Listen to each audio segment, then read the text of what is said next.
So yun guys, ito may ibinaba tayo na naman na air dryer valve ng Mercedes na German. Ito naman yung German na sinasabi.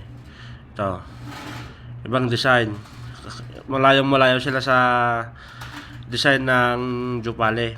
Kasi yung Jupale basic lang ito eh. Tignan mo ang dami.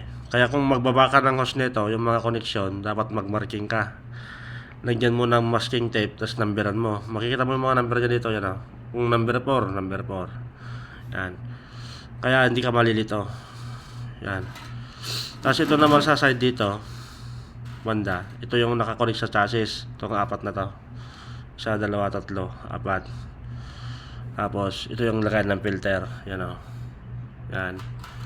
Tapos, ito sa harap, ito yung computer niya. Ito.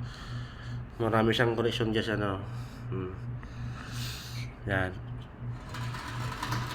Kaya yung mga magbabalak mag-abroad na kung makapunta kayo sa Saudi, yung mga kumpanya nyo puro Mercedes, Volvo. Yung Volvo pares nito sa Mercedes, Mercedes, Volvo pares to. I-share ko lang guys para kung sakaling makapag-abroad din kayo dito sa Saudi, may idea kayo. Tapos dito naman sa ilalim, ito yung yung bugahan niya pag napuno na ng hangin. Ito naman yung mga adjustan. Ito. Kung gusto mong maputas ng hangin, itong dalawa lang ang galawin mo. Ito.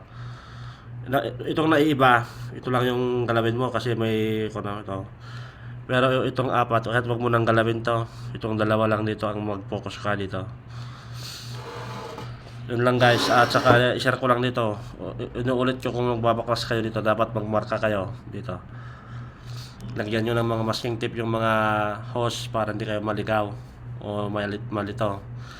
Ito naman yung papunta sa pala, sa compressor. Ito sa compressor sa sasakyan. Itong mismo na to. So yun lang guys, hanggang dito na lang yung vlog natin. I-share ko lang yung konting kaalaman ko. Bye bye, pag-share and follow na lang.